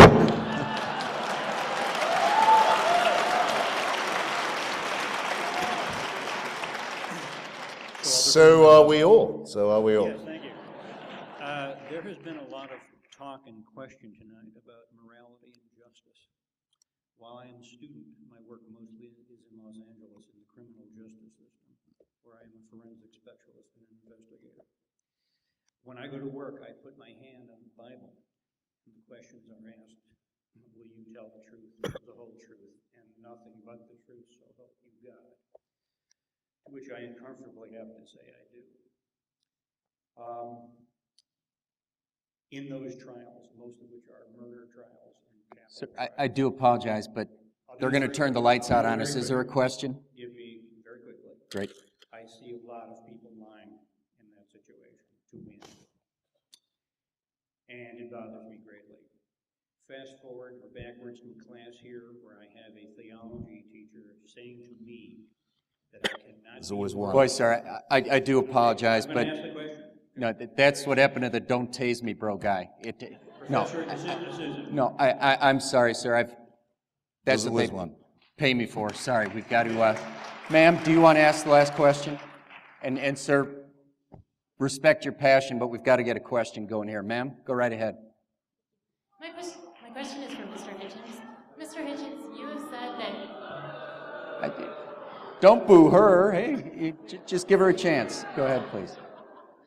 Mr. Hitchens, you have said that you think current science on embryology makes clear that preborn humans are children deserving of some protection, correct? My questions for you as an atheist are as follows. First, what exactly do you think the nature of preborn humans is? And second, on what grounds do you argue with your materialist friends who disagree with you that they are deserving of some protection and that they have value? Right. Well, it's a materialist question to begin with. I mean, embryology is a materialist science, and even if you didn't think that before the recent discoveries about, say, the early viability of an unborn child or fetus, embryo, whatever you wish to call it, there was no question that it was alive. It wasn't just a jungle of cells or a tumor or an appendix, as some feminists used to refer to the unborn. In my memory, it was simply a growth on and of the woman's body, not a separate thing, not a living thing. Not the early feminists. The question resolves itself to me like this. It's obviously alive. There's an element of casuistry in asking, well, what kind of alive is it? I mean, if it's a life, it must be a human one. It can't be a non-human or inhuman one. So all these questions are decided that way. I'm not a pacifist. I don't think that there are no circumstances in which a human life can be taken or the balance of one life doesn't have to be measured by all kinds of means against another. But I think that it's extraordinarily objectionable to exclude the occupant of the womb from this as if they weren't candidate members of the human race.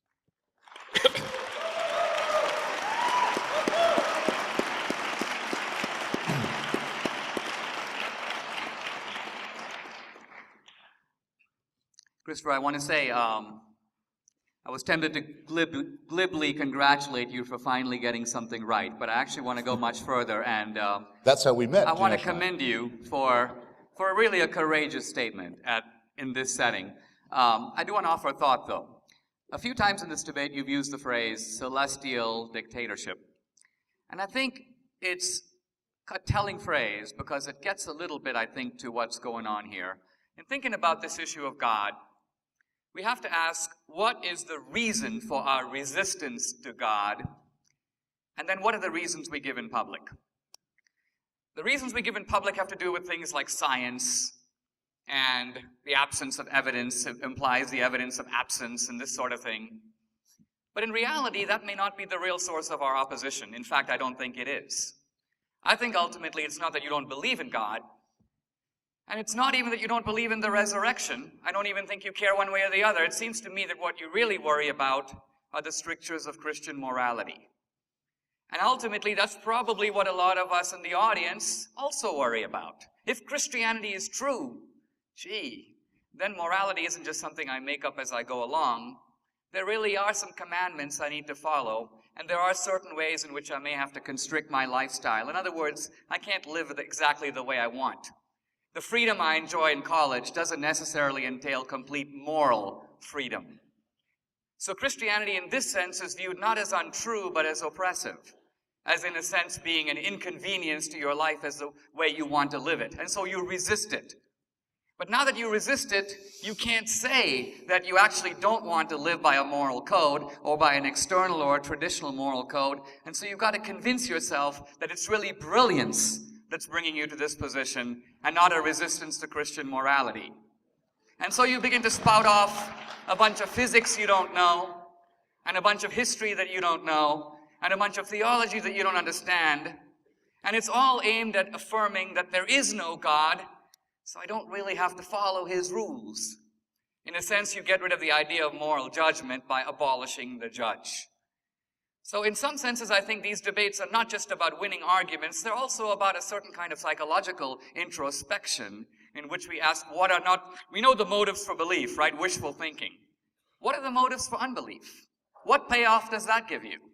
Why do you feel better by not believing?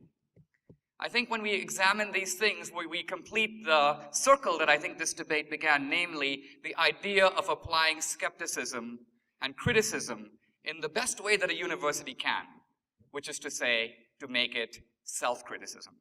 Thank you. Sir? Well, it seems as if all our, Dinesh's and my, self-denying attempts to spare you our closing perorations have been negated somehow. You're going to get them whether you want them or not. Again, Dinesh is so nearly right, and I'm reminded by the last questioner that we actually first met because when he was working for President Reagan and I was writing for The Nation magazine, I wrote a piece about abortion that called itself to his attention, and he invited me to lunch. Seems like a long time ago now. It was a nice meeting of minds that time. And there's no reason why this one shouldn't be the same. But I don't think I spoke in such a way tonight or on any other occasion or have written in such a way as to lay myself open to that last piece of misrepresentation. It is certainly true that I consider that the question of liberty of the mind is involved in the repudiation of theism. Yes, I think that we would be living in a celestial dictatorship if we accepted the authority scripturally revealed of a divine will. And I think this not because under the inconvenient scrutiny of this eye, I'm not free to rape and pillage and lie as I might wish, because there are other things, I assure you, as I'm sure you will say for yourselves, those of you with any self-respect, that stop me from doing that. But because, and I don't mind admitting this is true, once you grant that there's been a revelation of God to some humans, sometimes, in some places, to be interpreted by a priesthood, then the next thing you will find is that you are being told what to do, what to eat, what you can read, who you can go to bed with, by someone who is no better a mammal or primate than yourself, but who claims to be doing this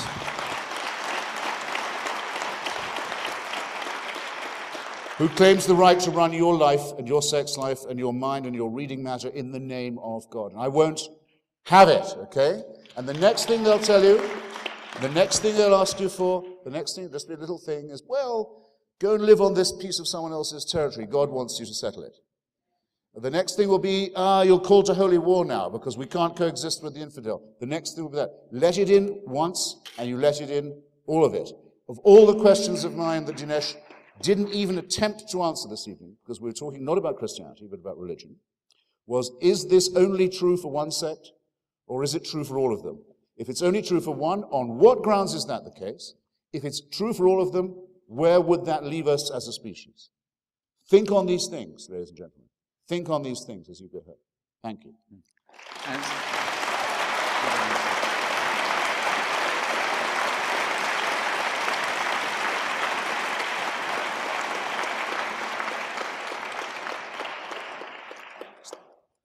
As the opening speaker, I get the chance to very briefly close, and... You do? These are some Yeah, very it's right there. old rules. They might be Christian rules, but they also have been embedded in Great. Western civilization for a long Calling time. a lot on my Christian forbearance. Besides, they're on our program. I'll be very brief. First of all, I do want to say that that statement I made a moment ago was not directed at you. I was actually doing something that is traditionally done in debate. I was actually turning the camera to the audience, and I was actually asking, particularly young people, that we know that college is the time when many people who are raised with religious beliefs relinquish them. And one possible explanation is that young people go to science classes and just get a heck of a lot smarter. But there is a second explanation, and that is that you are living in a condition where morality becomes an encumbrance, and religion becomes inconvenient and begins to say things that you would rather not believe, and prescribes ways of living that you'd rather not live. Now, Christopher Hitchens implies that this is done by force. I think you know from your own life it is not. It is not. The reason that you want to shake off religion is because it is not done by force. It is only done by your own consent. So in other words, in some senses, this is the Christian way. Are you made to follow it? No. You have every freedom to do it. Even in Islam, by the way. Islam is easily maligned, I know, but even in Islam, as someone who grew up in a world that's largely Hindu and Muslim, Islam has all kinds of sanctions, licenses for conquest. But what it does not give license for is forcible conversion to Islam. That is specifically forbidden. Now, the point I'm trying to get at here is we may or may not, in both cases, we are asked to make a voluntary choice. And I think in making this choice, there have to be consequences. All we're saying is there are good reasons to be a believer. It's not obvious what comes after death. Ultimately, you have to look at the world and your place in it and make your decision. But just remember, ultimately, that it is your own happiness that is at issue. And it's the claim of religious believers, not that you are forced into it, but that if you accept it, ultimately you live a more complete, a more balanced, a more decent, a more just, and yes, a more happy life. Thank you very much.